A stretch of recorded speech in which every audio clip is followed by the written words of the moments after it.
প্রিয় বিএ তোমাদের বিকম এবং যারা বিএসসি ছাত্রছাত্রীরা রয়েছে, তোমাদের যারা বিকম ফার্স্ট সেমিস্টারের ছাত্রছাত্রীরা রয়েছে সিসিএফ নিউ সিলেবাসে, এবং যারা ফার্স্ট সেমিস্টারে সাপ্লিমেন্টারি এক্সাম দিয়েছো সিবিসিএস সিস্টেমে, এবং যারা থার্ড সেমিস্টারে তোমরা সিবিসিএস সিস্টেমে বিকমরা যারা পরীক্ষা দিয়েছো, তাদের রেজাল্ট কবে প্রকাশিত হতে চলেছে এই বিষয় নিয়ে তোমরা জানতে চেয়েছো। তো আজকের এই ভিডিওতে আমি তোমাদের সেগুলো ক্লিয়ার করব। সিক্স সেমিস্টারের পরীক্ষা কি পেছোচ্ছে, নাকি সিক্স সেমিস্টারের পরীক্ষা টাইমের আগেই হবে, এই বিষয়গুলো নিয়ে আলোচনা করব আমি আজকের ভিডিওতে। তোমাদের প্রথমে আমি বলবো যে সিক্স সেমিস্টারের যে এক্সাম, সিক্স সেমিস্টারের এক্সাম তোমাদের কবে হবে। সিক্স সেমিস্টারের এক্সাম আর বেশি দিন বাকি নেই, তোমরা কিভাবে পড়বে সেটিও নিয়ে আলোচনা করব। তো প্রথমেই বলি, তোমাদের সিক্স সেমিস্টারের পরীক্ষা তোমাদের 11 তারিখে অ্যাডমিট কার্ড ডাউনলোড হচ্ছে, তোমরা ডাউনলোড করে নিতে পারছো অ্যাডমিট কার্ড। তো অ্যাডমিট কার্ড ডাউনলোডের ঠিক 7 দিনের মাথায়, তোমাদের জানো 7-8 দিনের মাথায় তোমাদের পরীক্ষা হয়। এবারও তার ব্যতিক্রম হবে না, তোমাদের সেরকমভাবেই পরীক্ষা হবে। তোমাদের 20 বা 21 তারিখ থেকে তোমাদের পরীক্ষা শুরু হতে চলেছে।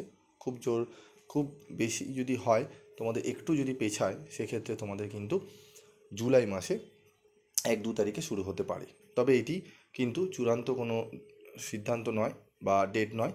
তোমাদের যেটি হওয়ার সম্ভাবনা 99%, সেটি হচ্ছে 19 থেকে 20 তারিখের মধ্যে জুন মাসের, এবং 1% কি 2% চান্স রয়েছে, সেটি হচ্ছে 1 বা 2 তারিখে জুলাই মাসের। ঠিক আছে, তাই তোমাদেরকে বলবো 20 তারিখ ধরেই তোমরা চলো, ভালো করে প্রিপারেশান নাও। যেই সাবজেক্ট নিয়ে পড়ছো, যদি কোনো অসুবিধা থাকে আমাকে জানাতে পারো, চেষ্টা করব যতটা পারবো তোমাদেরকে সাহায্য করার। ব্যস্ত থাকি, তোমরা অনেকেই ফোন করো, অনেকেই ফোনে পাও না, আমি তার জন্য দুঃখিত। আমি ইচ্ছা করে করি না, অনেক ক্লাস থাকে আমার করানো, বিভিন্ন কাজ থাকে, ঠিক আছে, তো সেইগুলো নিয়ে পেরে উঠি না। তো চেষ্টা করি যতটা পারি সময় তোমাদের বার করে তোমাদের জন্য দেওয়ার। এবার হচ্ছে আমাদের ফার্স্ট সেমিস্টারে স্যার বিকমদের রেজাল্ট কবে বেরাবে। আজকে তো আমাদের বিএসসির সিসিএফ এর রেজাল্ট বেরালো, আমাদের স্যার বিকমদের কবে বেরাবে। দেখো, বিকমদের তোমাদের রেজাল্ট বেরাবে আজ থেকে, তোমরা 10 দিনের মাথায় তোমরা রেজাল্ট দেখতে পারবে, 10 থেকে 12 দিনের মাথায়, মানে মোটামুটি 2 উইকস। ঠিক আছে, 2 সপ্তাহ পরেই তোমাদের রেজাল্ট বেরাবে। যারা বিকম ছাত্রছাত্রীরা রয়েছে, নতুন সিলেবাসে সিসিএফে পরীক্ষা দিয়েছো তাদের, এবং যারা সিবিসিএস সিস্টেমের সাপ্লিমেন্টারি এক্সাম দিয়েছো, তাদের রেজাল্ট বেরাবে কিন্তু জুনের 3rd উইকে, মানে জুনের মোটামুটি 13-14 তারিখে ধরে চলতে পারো। ঠিক আছে, এই ডেটে তোমাদের সম্ভবত রেজাল্ট কিন্তু বেরাতে চলেছে। এবং তোমরা যারা থার্ড সেমিস্টারে সিবিসিএস সিস্টেমে সাপ্লিমেন্টারি এক্সাম দিয়েছিলে, তোমাদেরও কিন্তু এখনও পর্যন্ত রেজাল্ট বেরায়নি। বিএসসি রেজাল্ট কিন্তু বেরিয়ে গেছে, এখনও বিকমদের রেজাল্ট বেরায়নি।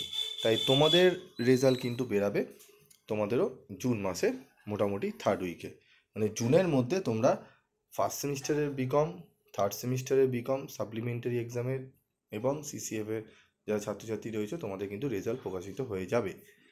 থার্ড সেমিস্টারে যাদের সিসিএফ নিউ সিলেবাসে যারা পরীক্ষা দিয়েছো, তাদের কিন্তু রেজাল্ট বেরাতে একটু দেরি হবে। তাদের রেজাল্ট বেরাতে মোটামুটি তোমরা ধরে চলো জুন মাসের 24-25 তারিখ। ঠিক আছে, 24-25 তারিখে তোমাদের রেজাল্ট বেরাতে পারে যারা থার্ড সেমিস্টারের ছাত্রছাত্রী রয়েছে। ঠিক আছে, তো আশা করি তোমরা বিষয়গুলো যা যা প্রশ্ন করেছো তোমরা জানতে পারলে। যদি আরও কিছু প্রশ্ন থাকে অবশ্যই তোমরা করতে পারো, এবং তোমাদের রেজাল্ট দেখতে কোনো অসুবিধা হয়েছে কি না তোমরা অবশ্যই কমেন্ট করে জানাবে। আজকের মতো ভিডিওটি শেষ করছি।